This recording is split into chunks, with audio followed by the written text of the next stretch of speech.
여러분, 안녕하세요. 오늘 저희는 좀 특별한 자료를 가지고 왔습니다. 여러분께서 보내주신 제목이 미국의 이상한 재난들, 큰일이 곧 닥칠 것인가 이거든요. 네, 안녕하세요. 이 자료가 최근 미국이랑 또 전 세계적인 대형 산불 현황을 다루면서요. 이걸 성결적 애연이랑 연결하는 그런 내용을 담고 있죠. 맞습니다. 그래서 오늘 저희는 이 자료에 나오는 산불 관련 사실들을 좀 살펴보고 또 저자가 제시하는 해석, 그 핵심 메시지가 뭘까 같이 한번 파헤쳐 보려고 합니다.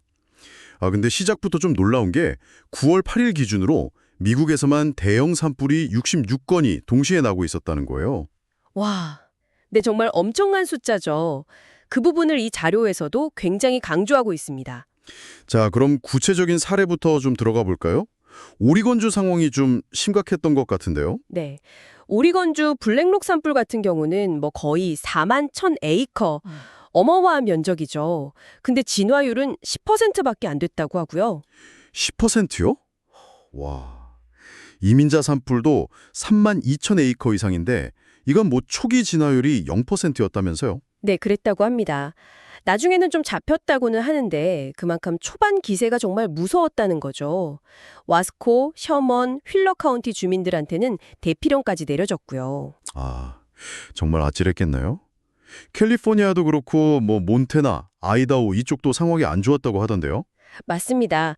메칼리스터 산불은 3,500에이커의 진화율 0%, 캘리포니아 파이라이트 산불도 초기 진화율 0%의 대피령.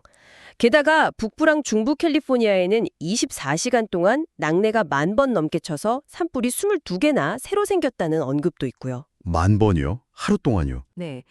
그만큼 상황이 정말 통제하기 어려웠다는 걸 보여주는 거죠. 이 자료가 강조하는 게 바로 이 동시다발성입니다. 66건이라는 숫자가 그냥 숫자가 아니라 네. 각 지역사회가 겪는 고통의 총합이랄까? 그렇죠.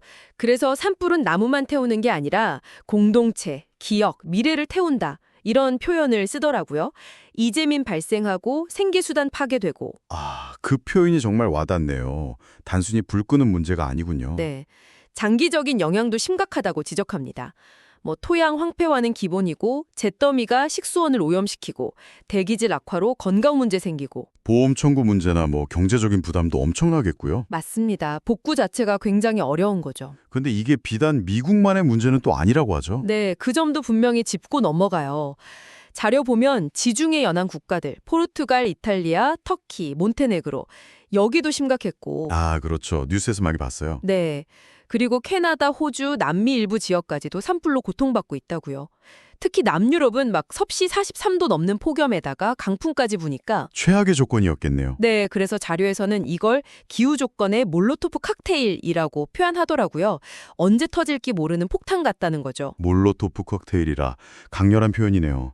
포르투갈에서는 불 토네이도까지 목격됐다고요. 그건 진짜 네, 정말 상상하기 힘든 자연의 파괴력을 보여주는 사례로 제시하고 있습니다. 이런 끔찍한 현실들을 쭉 보여주면서 자료는 이제 질문을 던지는 거죠. 이게 과연 다 우연일까 하고요. 여기서부터 이제 이 자료의 독특한 시각, 그 영적인 해석이 시작되는 거군요. 네, 정확합니다. 로마서 8장 22절을 인용하는데요. 피조물이 다 이제까지 함께 탄식하며 함께 고통을 겪고 있는 것을 우리가 아느니라는 구절이죠. 네, 들어본 구절 같아요. 네, 보통 이제 창조 세계 전체가 뭔가 불완전함 속에서 구원을 기다리고 있다는 의미로 해석되는데 이 자료는 이걸 현재의 재난 상황, 특히 산불이나 허리케인, 지진 같은 것에 직접 연결시켜서 말 그대로 지구가 지금 고통 속에서 신음하고 있다. 이렇게 주장을 하는 겁니다. 그럼 뭐 기후변화 같은 과학적 요인은 아예 무시하는 건가요? 아니면 아니요, 그건 아닙니다. 자료도 뭐 여름이 더 길고 뜨거워졌다거나 가뭄이 심해졌다거나 하는 기후변화가 분명히 중요한 기여 요인이라는 건 인정해요. 다만 그것만으로는 지금 이 전 세계적인 재난의 규모나 심각성을 다 설명하기는 좀 부족하다 이렇게 보는 것 같아요. 아하. 그래서 이런 현상들이 단순한 자연현상을 넘어서는 어떤 징후이자 경고하는 거죠. 이 세상이 영원한 게 아니고 깨지기 쉽고 결국에는 어떤 궁극적인 회복, 즉 구속을 기다리고 있다는 걸 우리한테 보여주는 사건들이다. 이런 해석입니다. 시인후와 경고라. 인상적이네요. 근데 왜 유독 산불이 그 신음을 잘 보여준다고 할까요? 그건 아마 산불의 특성 때문인 것 같아요. 자료 설명에 따르면 다른 재난들, 지진이나 홍수처럼 확 왔다가 지나가는 게 아니라 산불은 오랫동안 타잖아요. 네, 그렇죠. 끈질기게 번지고. 네, 모든 걸 다 집어삼키고 그 피해 흔적이 오랫동안 눈앞에 남아있으니까 그 잿더미나 연기가 마치 지구의 고통을 가장 직접적으로 보여주는 그림 같다는 그런 뉘앙스인 것 같습니다. 피조물의 탄식. 거기서 더 나아가서 이걸 종말론적인 관점하고도 연결시키는 거죠. 세상의 마지막 때 이야기요. 네, 맞습니다. 마태복음 24장 7절을 인용하는데요. 예수님이 제자들한테 마지막 때의 징조에 대해 말씀하시는 장면이거든요. 아, 네. 민족이 민족을, 나라가 나라를, 그 구절이죠. 네, 대적하여 일어나겠고 곳곳에 기근과 역병과 지진이 있으리니 하시면서 이게 끝이 아니라 재난의 시작이라고 하셨다는 거예요. 재난의 시작이요? 네, 마치 아기 낳기 전에 진통이 점점 심해지고 잦아지는 것처럼 이런 재난들이 앞으로 더 심해질 거라는 비유를 통해서 현재 재난이 증가하는 게 종말이 가까워지고 있다는 신호다. 이렇게 해석하는 거죠.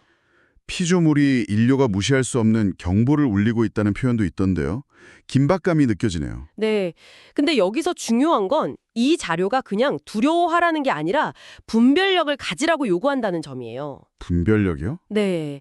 그러니까 눈앞의 재난에 막 압도돼서 절망할 게 아니고 이 사건들이 가리키는 더 큰 실제, 기독교 신앙의 관점에서는 이제 그리스도의 재림을 예고하는 징표로 봐야 한다. 이런 주장인 거죠. 아, 그리고 여기서 심판이라는 개념도 나오는 거고요. 그렇죠. 좀 무겁게 들릴 수도 있는데 베드로 서신이나 요한계시록 같은 신약 성경 내용을 언급합니다. 이 책들이 기독교에서는 종말이나 최후 심판에 대해 다루는 것으로 알려져 있잖아요. 네네. 자료는 특히 거기에 나오는 불의 이미지를 가져와서 경고 메시지를 좀 더 강하게 전달하려고 하는 것 같아요. 베드로 서신에는 현재 하늘과 땅이 마지막 날 불사르기 위해 보존되어 있다. 이런 구절이 있고 요한계시록에는 최후 심판 장면이랑 불못이라는 형벌 장소가 묘사되거든요. 아, 불의 심판. 좀 무섭네요. 네, 이런 성경적 개념들을 통해서 지금 상황의 영적인 심각성을 강조하려는 의도인 것 같습니다. 경고 메시지가 상당히 강렬한데 그럼 우리는 뭘 해야 한다고 말하나요? 이 자료는? 네, 그래서 아주 강력하게 회개를 촉구합니다. 누가복음 13장 3절, 너희도 만일 회개하지 아니하면 다 이와 같이 망하리라는 예수님의 말씀을 직접 인용하면서요. 지금이 바로 돌이킬 때라는 거죠. 회개라는 게 그냥 잘못했다고 생각하는 걸 넘어서는 의미인 거죠? 자료에서는? 네, 그렇습니다. 단순히 감정적으로 미안해하거나 잘못을 인정하는 수준이 아니라 삶의 방향 자체를 바꾸는 걸 의미한다고 설명해요. 죄에서 완전히 돌아서서 하나님께로 향하는 것, 그리고 인간 스스로는 구원받을 수 없음을 인정하고 예수 그리스도의 십자가 앞에 겸손하게 나아가는 것, 이걸 회개라고 보는 거죠. 심판, 회개 촉구, 좀 무거운 분위기였는데 그래도 희망에 대한 이야기도 있겠죠? 그럼요. 당연히 있습니다. 자료가 경고만 하고 끝나지는 않아요. 희망의 메시지도 분명히 제시하는데 여기서도 불의 이미지를 쓰는 게 좀 흥미롭습니다. 아, 또 불인가요? 네. 불이 파괴만 하는 게 아니라 불순물을 제거하는 정련의 기능도 있잖아요. 금속 재련할 때처럼요. 아, 네네. 정화하는 기능이요. 그렇죠. 그걸 영적인 의미로 가져와서 지금 겪는 이런 시련들이 오히려 믿는 사람들을 더 순수하게 만드는 과정일 수도 있다. 이런 뉘앙스를 풍깁니다. 파괴와 정화, 불의 이중적인 이미지군요. 그럼 심판에서 벗어날 길은 뭐라고 하나요? 가장 핵심적인 구절로 요한복음 3장 16절을 제시합니다. 아마 많이들 아시는 구절일 거예요. 하나님이 세상을 이처럼 사랑하사 독생자를 주셨으니. 네. 이는 그를 믿는 자마다 멸망하지 않고 영생을 얻게 하려 하심이라. 맞습니다. 이 구절을 근거로 다가올 심판에서 구원받을 수 있는 유일한 길은 바로 하나님의 아들 예수 그리스도를 믿는 것뿐이다. 이렇게 단언합니다. 이게 이 자료가 전하는 가장 중요한 희망의 메시지라고 할 수 있겠죠?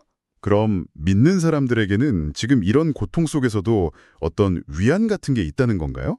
네, 그런 측면도 강조합니다. 신자들을 위한 확신의 메시지로 이사야 43장 2절을 인용하는데요. 네가 불 가운데로 지날 때에 타지도 아니할 것이요 불꽃이 너를 사르지도 못하리니. 아, 이게 뭐 그레스도인이라고 해서 산불 같은 재난이나 고난을 아예 안 겪는다는 뜻은 아니고요. 그보다는 그런 극심한 시련 속에서도 하나님이 함께 하시고 지켜주신다. 그리고 결국에는 새 하늘과 새 땅으로 대표되는 영원한 구원으로 인도하실 거라는 약속으로 해석하는 거죠. 지금의 고통이 끝이 아니다. 궁극적인 안전과 희망이 있다. 이런 위안이군요. 그렇죠. 자, 그럼 이 모든 해석들, 피조물의 탄식, 종말의 징조, 심판의 경고, 그리고 그리스도를 통한 희망, 이게 결국 우리한테 어떤 행동을 요구하는 걸로 귀결되나요? 네, 아주 직접적인 행동 촉구로 이어집니다. 만약 우리가 큰 이익이 다가오고 있다고 믿는다면 우리의 삶의 방식은 바뀌어야 한다. 이렇게 단호하게 말해요. 삶의 방식이 바뀌어야 한다. 네. 그리고 베드로후서 3장 11절을 인용해서 그 방향을 제시하는데요. 이 모든 것이 이렇게 풀어지리니 너희가 어떠한 사람이 되어야 마땅하냐? 거룩한 행실과 경건함으로. 이 구절입니다. 구체적으로 어떤 변화를 말하는 걸까요? 자료에 따르면 삶의 최우선순위를 바꿔야 한다는 겁니다. 세상적인 성공이나 뭐 그런 것보다는 그리스도와 영적인 가치를 가장 중요하게 여기라는 거죠. 그리고 아직 복음을 모르는 사람들에게 이 메시지를 좀 시급하게 전해야 하고 세상이 막 혼란스러울수록 더 믿음 위에 굳게 서야 한다고 강조합니다. 하나님의 약속 안에서 위안과 힘을 얻으면서요. 네, 이 모든 상황, 특히 이 파괴적인 산불들을 일종의 모닝콜에 비유하는군요. 잠든 영혼을 깨우는. 맞습니다. 영적인 각성과 즉각적인 행동 변화를 촉구하면서 자료는 마무리됩니다. 네, 오늘 저희가 함께 살펴본 내용 한번 정리해 보겠습니다. 라이언 오브 주다 채널의 자료는 우선 미국과 전 세계에서 벌어지는 대형 산불의 정말 끔찍한 현실을 구체적인 수치와 사례로 생생하게 보여줬습니다. 네, 그 사실 보도 부분이 굉장히 충격적이었죠. 그리고 이어서 이 재난들을 그냥 자연현상이나 기후변화 탓으로만 돌리지 않고 피조물의 탄식, 또 종말의 징조, 회개의 필요성, 그리고 궁극적으로는 예수 그리스도 안에서의 희망과 구원이라는 어떤 특정 성경적 틀로 해석하는 관점을 제시했습니다. 이게 오늘 저희가 깊이 들여다본 자료의 핵심 주장이었고요. 네, 청취자 여러분께 마지막으로 한번 생각해 볼 만한 점을 던지면서 마무리하고 싶은데요. 이 자료는 결국 눈에 보이는 산불이라는 그 엄청난 파괴력을 하나의 강력한 비유, 은유로 쓰고 있는 거잖아요. 네, 그렇죠. 이걸 통해서 눈에 보이지 않는 어떤 영적인 실제의 중요성, 그리고 그 긴급성을 말하고 있는 건데 어쩌면 이 자료가 우리 모두에게 던지는 근본적인 질문은 이런 게 아닐까 싶습니다. 요즘 우리 시대에 벌어지는 이런 거대하고 때로는 정말 파괴적인 사건들을 보면서 이게 나 자신의 삶, 또 내가 중요하다고 생각하는 것들, 그리고 미래를 보는 관점에 과연 어떤 영향을 미치고 있는가, 또 미쳐야 하는가 하는 질문이요. 네, 저도 그 질문에 이어서요. 청취자 여러분 각자 한번 성찰해 보실 만한 질문을 던지면서 마무리할까 합니다. 오늘 우리가 본 자료는 자연재해를 영적인 경고나 메시지로 해석했잖아요. 여러분께는 이런 전 지구적인 재난들이 주로 기후변화 같은 과학적인 요인들의 결과로 다가오시나요? 아니면 이 자료가 제시하는 것처럼 그 이면에 어떤 더 깊은 의미나 좀 성찰해 볼 기회가 있다고 느끼시는 편인가요?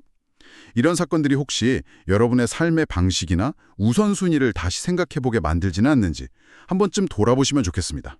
오늘 저희와 함께 이 흥미롭고 또 여러 생각을 하게 만드는 자료를 탐구해 주셔서 감사합니다.